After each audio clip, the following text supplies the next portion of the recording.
Hey, Chewy. Chewy. What are you doing? What are you doing? Should we start a weekend reading vlog? Chewy. That's my coffee. Hey, that's my coffee.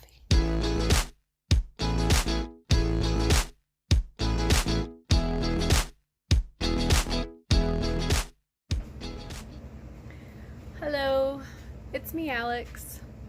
I've decided weekend reading vlog.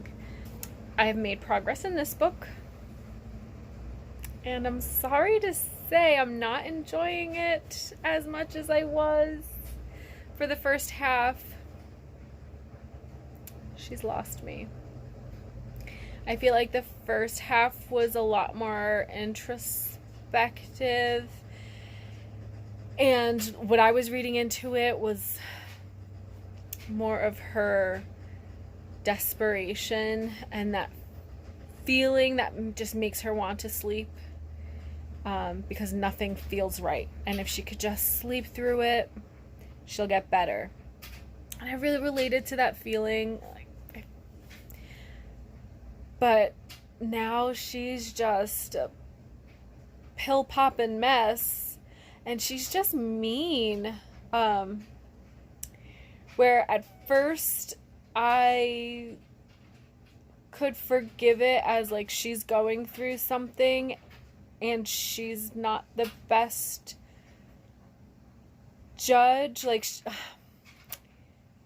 what's it called, she's kind of like an unreliable narrator, right, in terms of like the way she describes her friend Riva, who keeps checking in on her, where for a while I was like, oh gosh, this Riva's so annoying, but then realized like that's coming from her, and she's not in a place to assess that. So like, actually, I think Riva might be a really good friend. This is just an unreliable, unlikable narrator. Like, I'm getting to the point where like things are gonna come to a head, I hope, but yeah, I'm not enjoying it as much as I did for the first half, so that's unfortunate. Library books, because I don't have enough books of my own. Lies. I have too many books on my own shelf, but still hooked on the library. Also, I have Jesus and John Wayne, How White Evangelicals Corrupted a Faith and Fractured a Nation. I really enjoyed the introduction, and I kind of forgot that I had started this. Like, I think I'm like halfway through the second chapter, and I don't know, I feel like it's just saying a lot of the same thing, that at some point Christianity became focused on strength and masculinity. So I'm gonna give this another go, try to power through some more of it. I have the audiobook on Scribd, so if I'm having a hard time, I like to listen and read. So I'm not totally ready to give up on this. Like, I always get really excited for nonfiction, and then I just get really bored. Like, I want to know all the things, I just get really bored. And I have not started. I still have, in my last video, my Wednesday bookish chatty chat, I have an audiobook and an ebook that I'm still not finished with. I made some progress in the audiobook, but I feel like starting something new, so why not? I have the Anomaly. I guess this won the French literary award. Hervé Letellier, The Anomaly. I learned about this book here on YouTube. Say Kevvie. Kevvie had this on one of her recent videos, I think her monthly wrap-up. And it sounded crazy. It sounded like a trip. I think what had put it on Kevvie's read list was that her aunt had read it and then needed to talk to someone about it but couldn't find anyone else who read it. So Kevvie stepped up so they could bounce the experience off each other, and I just love that. So the way she described it was that there is a plane, and it passes through a storm or something happens. Like, it's a very turbulent plane flight where like they even free fall for a bit, but they land. All the passengers have survived. They got through it. Hooray. 6 months later, there is a request to land coming in to the whatever flight towers. And it's this plane, the same plane that they were on. And all those passengers are still on the plane. And so they land, and now there's 2 of everyone. But there's the people who have been living life for 6 months, and there's the people for whom no time has passed. And they've been on this flight, and like, what the heck happened?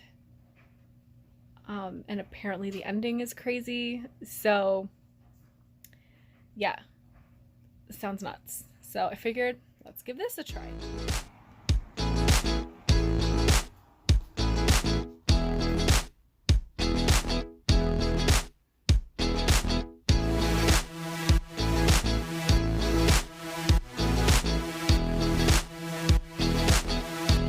You both have angry eyebrows when you read.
So I had no business checking out books at the library today.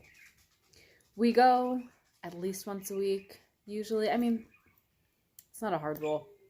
But we go to meet up with friends, to hang out. The kids are welcome to check out books, however many, whenever they want. I had no business checking out more books for myself. But I did. And here's why. Halfoween-a-thon. I saw Meg and Sue were back on YouTube, the Spinebreakers, to announce the Halfoween-a-thon readathon, which is the first week of May. And then Heather posted her Halfoween-a-thon TBR. Maybe I'll do it. I'm not totally committing to it. I don't remember what all the prompts are off the top of my head. But I got Through the Woods, creepy horror graphic novel. I think it's like fairy tale inspired, like haunted woods, spooky woods, wicked woods kind of stories. Dear Creature. Something about a creature from the ocean, deep beneath the waves. A creature named broods He no longer wants to eat lusty beachgoers, no matter how their hormones call to him. And then he somehow discovers Shakespeare, and he yearns to join the world above. And of course, he ends up in a relationship with a human woman. And so it kind of sounds like a more genre fiction horror version of Mrs. Caliban. Love that short story. So I'll give this a try. And then this one caught my eye. Ghost in Ruins. It's poems about a haunted house.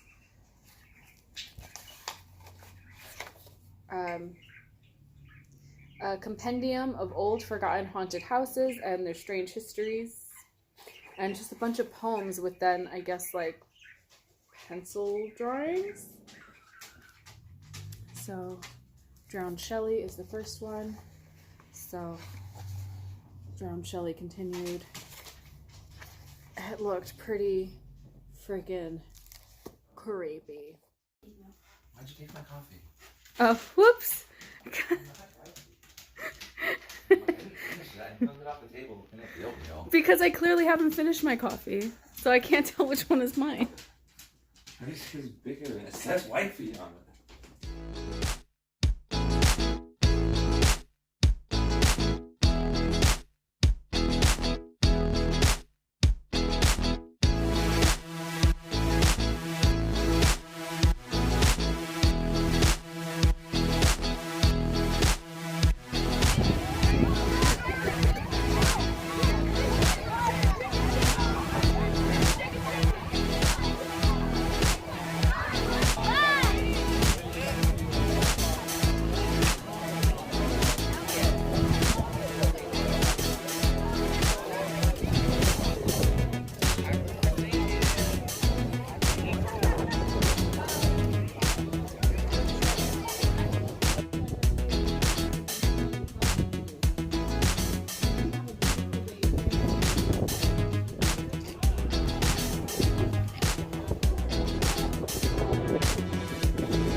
I'm so close to the end.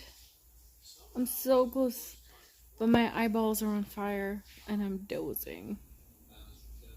I've been up since 4 a.m. It's gotta be close to 10 p.m. at this point. And we get to do it all again tomorrow. I finished before bed last night. I was able to finish my year of rest and relaxation. It was a 5-star prediction for me, but I don't think it actually lived up to that. So off the bat, there's a ridiculous amount of privilege present in the book, and typically that annoys the crap out of me, but it didn't so much in this case, because that's the whole premise, is this woman who is in a state of extreme mental anguish and she just wants to sleep, and she has the means to do so. She doesn't have to work. She is left well off by her deceased parents. She finds a psychiatrist who's completely insane and just gives her prescriptions for absolutely everything. And I'm assuming she has insurance that covers it all, or at least the means to pay for these prescriptions on her own. So, privilege. So,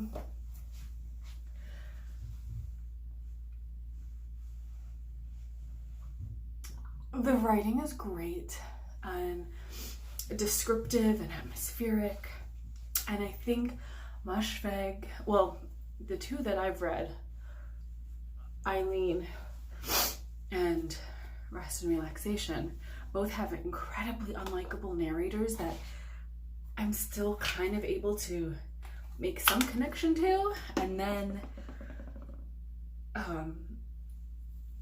as a reader, I'm like uncomfortable connecting to these awful women. But a book goes to a really dark place and like made me really uncomfortable with the amount of prescription use and the kind of loss of autonomy of the character, because she has no idea what the heck she's doing. For a lot of the novel, she, you know, you hear about like people who like have murdered while on sleep medication and they're sleepwalking and they have no memory of it and they've committed crimes. I mean, she hasn't done that, and as far as we know, she hasn't harmed anyone or herself, but like she can't remember what the hell she does. So that makes me uncomfortable. So where I expected the main character's depression to be like the main focus of the novel, and it certainly is. Her friendship with Riva, to me, became my focus in reading it. Just the way she was so mean, and it just got me thinking about how female friendships are complicated, and women can really judge each other and be so critical and mean, and yet at the same time, like, she was very in tune with like, Riva must be acting this way because she feels X, Y, and Z, and this could be like a call for help. Like, she could identify the motivations behind Riva's behavior, and she knew Riva could. You get the sense that Riva is also checking in on her throughout, you know, and trying to maybe not be so obvious about it and come over to vent about, you know, whatever relationship or work problem she's having, but really you get the sense that she's just kind of checking in. Oh, I hate this sunscreen. Okay, but it works and I don't react to it, so. Mineral sunscreen, it's just so, it leaves a lot of residue, I feel like. Gross. But so something happens to Riva that I picked up on. I wasn't expecting a event to be included in the novel. I mean, it's set in 2000 into 2001, so you figure out pretty quickly that it's leading up to a thing. And I don't know how I feel about the conclusion of this novel.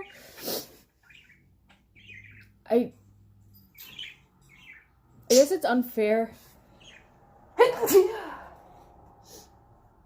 guess it's unfair of me to have wanted the character to be fixed by the end, because mental health doesn't work that way. You never really fix depression. Last line still has that ominous, like, better off dead feeling. So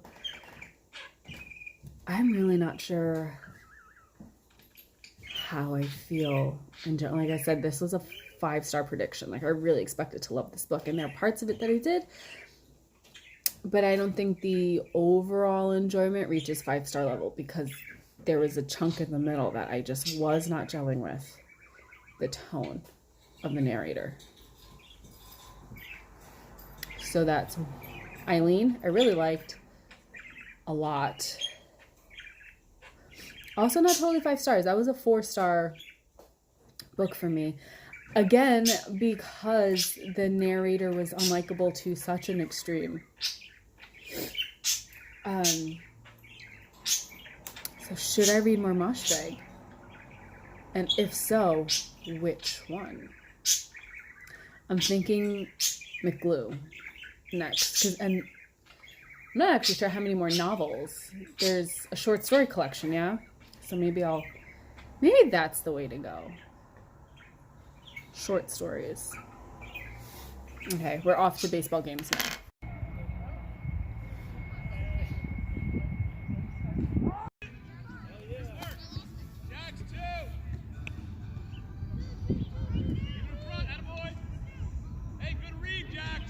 I got 1 point after.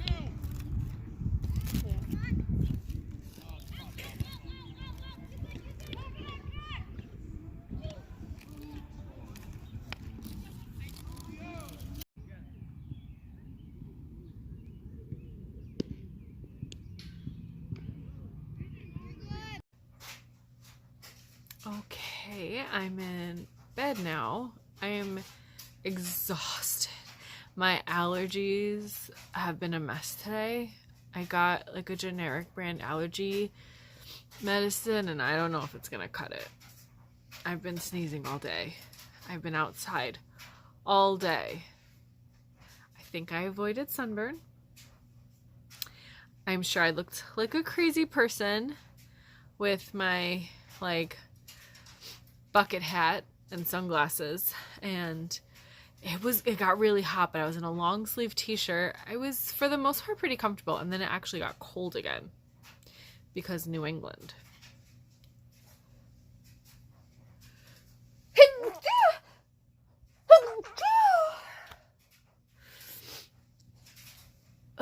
These histamines.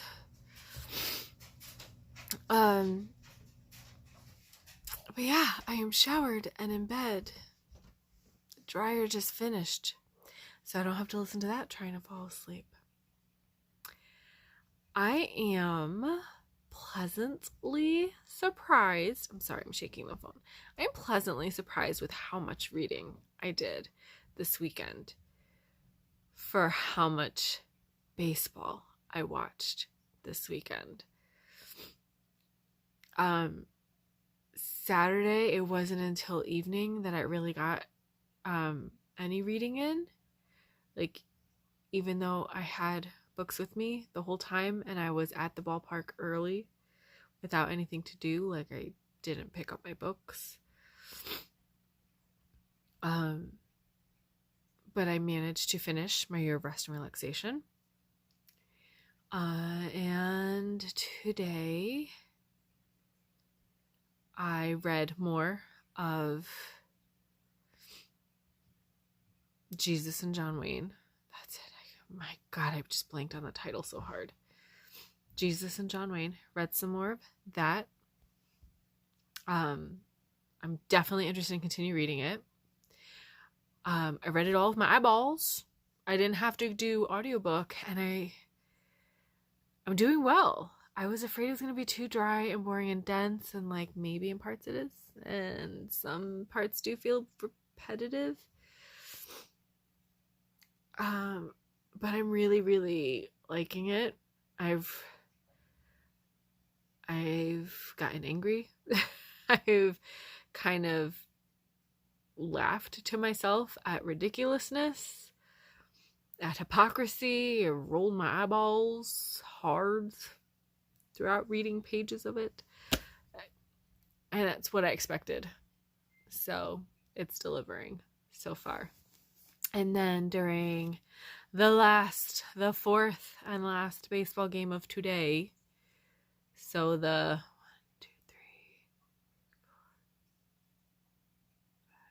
7th baseball game of the weekend, I started the Anomaly. And so the description I gave of it earlier at the open of this vlog was based off of what of how Kevvie described it in her monthly wrap-up video.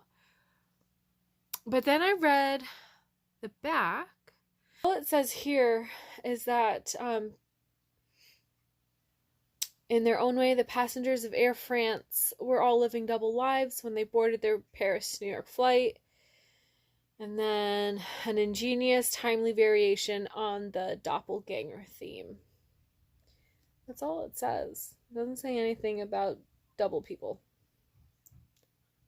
So maybe that was a spoiler. Oops.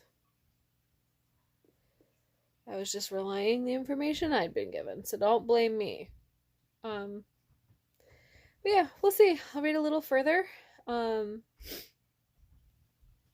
got a gift from my kids and my husband for Teacher Appreciation Week. They got me a copy of the Island of Missing Trees. I think that just got bumped up to my more immediate TBR. But that's it. That's it for my weekend. I'll see you soon. Good night.